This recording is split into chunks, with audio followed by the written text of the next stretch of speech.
Wake that ass up. Early in the morning. The Breakfast Club.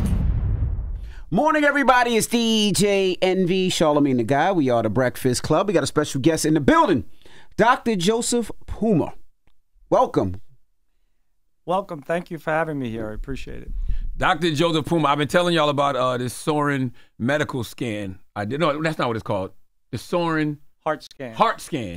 At Soren Medical. But tell people what Soren Medical is first, Dr. Puma. Soren Medical is a cardiovascular medical practice. Mm-hmm. We have offices throughout 4 of the 5 boroughs. Generally, we provide care in underserved communities where there are what often called health deserts. There's no hospitals or not many physicians around, and we try and meet patients who need our care where they live. Mm-hmm. And I told y'all, I've had every cardiovascular test there is to have over the past few months. I had named some of them, Doc. What was it? EKGs. What are some of the tests? I think you had stress test, EKG, Holter monitor before you came to us. Absolutely. You had a calcium score. Right. And yours absolutely not only was the best, it's the one that put my mind at ease the most. Well, thank you. Especially after I got those results back. But why is it important for people of color to get their heart tested regularly? So it's important for people of color to get their heart tested, period, and not regularly, because one of the challenges is they're not regularly getting their heart tested. People of color have almost 1.5 to 2 times the rate of death from heart disease. They get the risk factors for heart disease, high blood pressure. They often develop high blood pressure at an earlier age. It's more difficult to treat. Mm-hmm. They have diabetes at a higher rate, also a risk factor for heart disease. When they have heart attacks, their outcomes are worse. They have a 30 to 40% increased chance of dying from a heart attack as compared to whites in America. And they often have much higher rates, 70% higher rates of congestive heart failure, which is very disabling. And they develop that often at an earlier age. Well, how can people get tested? Not how can they test it, of course, but, you know, they tell you at 45 years old, you get a colonoscopy. They tell you at this age, you do this. At what age should people be checking their heart? And, you know, I go to my doctor, you know, twice a year for checkups, and not one time has he said, all right, well, you need to check out your heart. Are there certain signs where maybe people say you should check out your heart, or certain signs where they should do certain things, or should it be at a particular age where this is where you should start doing it more and more and more? Yeah, so that's a great question. So the answer to that question, I think, depends on whether you have symptoms or no symptoms. If you have symptoms of discomfort in your chest, shortness of breath, more easy fatigue, not able to do the usual level of exercise, dizziness, lightheadedness, doesn't matter what age you are, you should be tested. Mm-hmm. Because let's remember, heart disease is the #1 killer in America. And even though over the last 40 years, the rate of death from heart disease has come down, it has not come down for the black community. All those gains have been in the white community. So second, if you're not necessarily symptomatic, okay, overall you're working, you feel good, but you have you're 40 and older as a man or 50 and older as a woman, and you've smoked, have a family history of heart disease, have high blood pressure, diabetes, or high cholesterol, then you should be tested. Prior to the Soren heart scan or CAT scanning in general of the heart, the only test we had to determine if you had heart disease was a stress test. But that's not nearly as accurate and doesn't define the heart arteries. As Charlamagne, when you came in, we sent you images of your heart arteries. We gave you a risk assessment, and it's costly stress testing. Almost 10 times the cost of a CAT scan. But CAT scanning now takes 4 minutes or less. If you come into our office, less than 15 minutes of your total time, and you have a fully accurate, greater than 97% accuracy of your heart anatomy, whether there's blockage, calcium, any disruption that could potentially cause a problem later on in life. Well, I was going to ask, so, you know, you go to the dentist, you have a cavity, they can fix it, right? Floss it, whatever. Colonoscopy, they clean your butt out, right? So now they don't. No, you know he knows what I mean. You know they clean it out, they cut off the polyps. You know what it is. So if there is a problem with your heart, what are the procedures to can it be done right then and there? Talk that talk, Dr. Puma. This is good. This blew me away when you told me this. Yeah. So nationally, Medicare is now approved putting heart stents right in the office in appropriate facilities. New York State has not yet approved that, but our center down in Lower Manhattan is built for that. And we have the latest technology and cardiac catheterization labs where you could have a stent put right in at that time. So what's a stent? A stent is a metal scaffold that when you have a blockage in your artery, through an artery in your wrist, we put a catheter up into the heart, and then over a wire through the catheter, we can pass a metal stent over a balloon and dilate it and clear away the blockage. Oh, so the stent doesn't stay inside of you. It just cleans out. It stays inside of you. Oh, it does stay. And becomes part of the artery wall. Okay, so you have a piece of metal in you. So every time you go through TSA metal detector, it won't go off. Okay. It doesn't go off. It's very small, 3.5 millimeters usually. But no, it doesn't set off metal detectors. You can use your microwave, but it's the most common treatment for blocked arteries in the world. Can you explain to people what causes heart attacks and strokes? Sure. That's a great question, and I think that it's not only a great question in general because it's the leading cause of death, but in the Black community, the risk of it is so much higher. I know, Charlamagne, you're from South Carolina. I told you my family I raised in North Carolina, and in that part of the world we call it the stroke belt, from North Carolina down to Alabama. Primarily because Black men in particular have high blood pressure at such an early age, so difficult to control, less likely for African Americans to control their blood pressure than white, that the risk of stroke from that elevated pressure over time causes either a blood clot in one of the arteries to the brain or it just ruptures. Same thing with heart attacks, or similar at least. Over time, the body builds up plaque in the arteries. Plaque is just cholesterol and calcium. Some of it's from our diet, some of it's genetic, some of it is accelerated if you have diabetes. In fact, if you have diabetes, you have a 3 times higher risk of dying from a heart attack than someone who doesn't have diabetes. So if you have diabetes, that ought to be like a flashing neon sign. I need to see a cardiologist.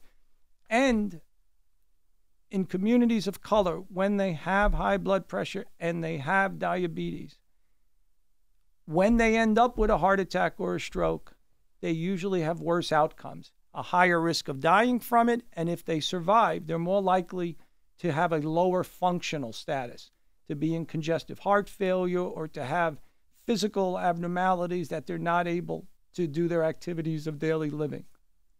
I was going to ask, so for people that's listening right now, and a lot of people don't know some of the symptoms and some of the things that you're talking about. So when you talk diabetes, high blood pressure, high cholesterol, are there symptoms besides going to the doctor, something that people should look out for? A lot of people in our community are scared to go to the doctor or can't afford to, don't have insurance.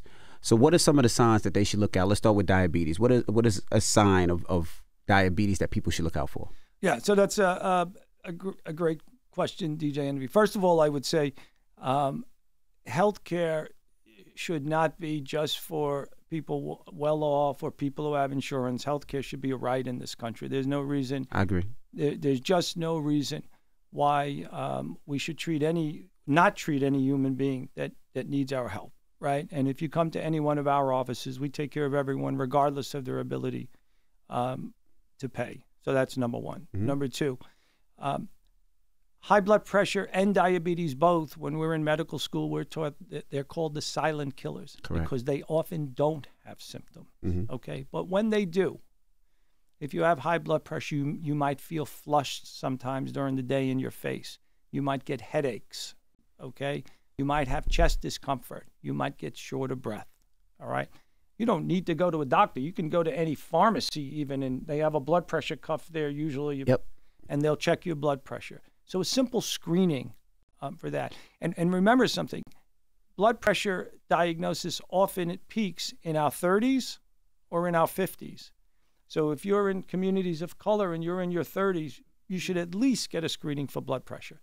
Diabetes also very elusive in terms of symptoms. Often the first symptoms a diabetic will feel is that they're very thirsty or they're urinating a lot. And that's because their sugar levels are high and it's making them urinate, which then makes them thirsty. They often feel weak, have a brain fog. They just never feel clear. And again, simple pinprick of your finger can tell you if your sugar's high or low. That you probably do need to go to a doctor to have that checked, or simple blood tests. But the bigger point is simple screening things or just self-awareness. You bring up fear. Fear is a big issue. Fear is a big issue for many people. People don't come to me. It's not like I don't know if you're married or you have kids, but you remember when we're both married. Yeah, we got. Yeah, You met my wife, Dr. Puma. I can't bring that up again. Wow, Carolina's okay. I can't bring that up again. But anyway, but remember, like the first time you're pregnant and you go to the doctor, everyone's happy and it's an exciting time. When people come to me, they're scared. They're not sure what's going on. They may not feel well. They may have a family history. So we have to deal with that fear. One of the ways you deal with that fear is by bringing healthcare to them, as opposed to saying, here, I'm in a big fancy building. Come to me. I'm really smart. We go to them. We want to be in their community. And then if there is an issue where they need a test, make it easy for them. Okay? Explain, talk. People are a lot smarter than sometimes we give them credit for. And understanding where they're from and trying to learn about them and their family can help kind of bring people together and have an honest conversation. I think I people wanted you to talk about when I asked you what causes the heart attacks and strokes, I wanted you to talk about like the blockage and how the plaque breaks off and that stuff. Yeah, so in the coronary artery, so for strokes, if you have high blood pressure, just the high blood pressure, right? It's the same as if you have high blood pressure in your water heater at home. If it gets to a certain level, boom, it just pops. But in the heart arteries, you can even have a mild to moderate plaque in your arteries, and then some stressor. You're smoking a cigarette one day. You're in an argument with someone. You're having a stressful time at work. It can cause that plaque to rupture and then causes a blood clot. And that's a big challenge. The reason when you asked DJ Envy about who should have the scan and we said even in people who are not symptomatic, if they have risk factors, they should have a scan, because 1 in 3 people that have a heart attack find out they have heart disease the day they have their heart attack. And out of those, 1 in 3 die the day they have their heart attack. So it's often unpredictable. So unless you have some plaque, then there are strategies, as we discussed, whether it's statin medications, aspirin, counseling to help you maybe stop smoking if you smoke, weight reduction, things of that nature that can help. But heart attacks are, I like to think of it this way. If you're lucky enough to have symptoms, it's kind of like when you're driving your car and the little light goes on and says the tire's running low, right? Usually if you're having symptoms or you see that light, you'll attend to it. Correct. So that you don't end up with a blowout, let's say, on the highway. That's like a heart attack. But many people don't have symptoms until the day they have their heart attack. I was going to ask, a lot of people feel like there's a difference between smoking weed and smoking cigarettes. Is there a big difference between the two? Or is it still putting smoke in your lungs? It's still putting smoke in your lungs. Different agents that's causing the addiction, right? We get a different feel. You get a high, let's say, from smoking weed, whereas nicotine is giving you a different kind of addiction. But it's the tar, it's the junk that's going in the lungs that adversely affects you and eventually affects the arteries in the heart. What if I smoke joints or smoking a bong and I'm not using tobacco products? So non-tobacco products are better than tobacco products. But as we saw, for instance, just with vaping, right? Early on with vaping, I actually encouraged folks that I took care of that were having trouble stopping cigarettes to vape because it gave them the nicotine, but it didn't give them the junk. But I don't think we have enough studies or really understand enough. What about edibles? That has no effect, no significant effect from a cardiac standpoint. Okay. Word. What if a patient doesn't have insurance? That's the other thing I found very impressive about Soaring Medical. So we take care of anybody. Mm-hmm. We're in the community, whether we're in Inwood, Upper Manhattan, Harlem, Crown Heights, Brownsville. We have offices in all these communities. We have great physicians, and we take care of everybody. If they don't have insurance, at least testing in our office, we basically do for free, quite honestly, even though we're not a free clinic per se. But we'll help patients to get them the care that they need. Either you're part of the community or you're not. It's a binary thing. Mm-hmm. There's really no there's no in between. And y'all take insurance as well. We take, of course. We take insurance, mm-hmm. and we have a team to get the prior authorizations.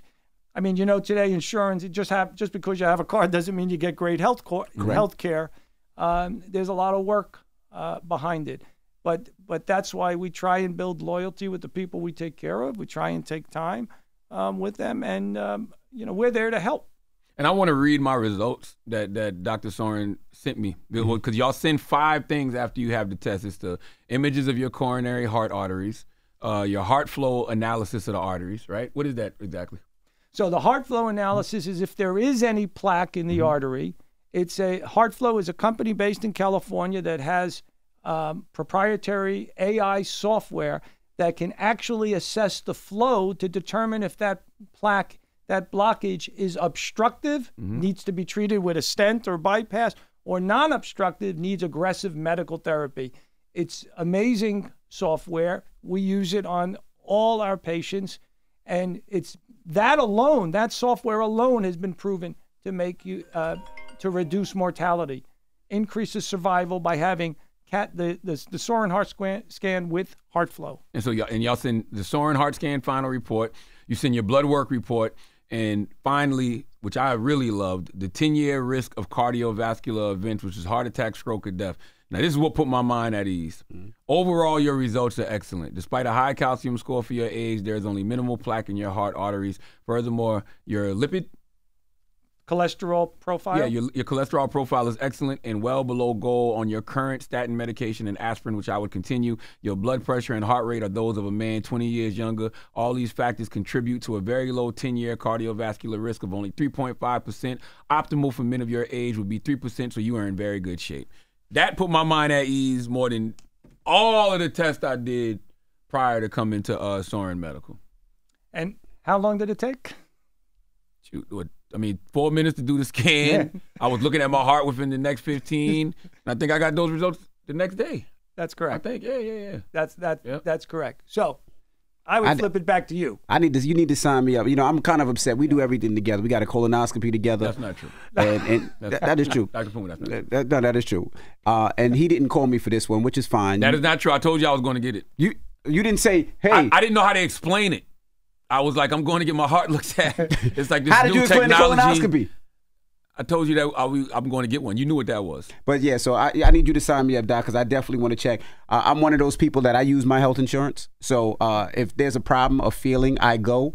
Some of the times it's very stupid, but my doctors look at me like, why are you back? Like I have tennis elbow, and I don't even know what tennis elbow is. I haven't played tennis in 10 years, but my elbow is still kind of rickety. But I would definitely like to sign up because I definitely would like to make sure that I'm here for my kids. I have 6 kids. So I want to make sure I'm here for my kids. Well, you'd be welcome to come. And again, I just think the access, making it easy, right? You all are people of means, and but it's for everybody. And you can really make a great impact for people who may have some fear, aren't sure what the entry point is, aren't sure what to do. So I appreciate you inviting me. I appreciate you taking the time and talking about it.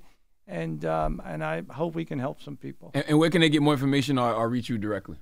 On our website, sorenmedicalny.com. We're on Instagram. I've never been on any of these things. I've been practicing for over 30 years, but in the past year, all the young folks in our practice have us on Instagram and on the website now. And they can call the office or send us an email.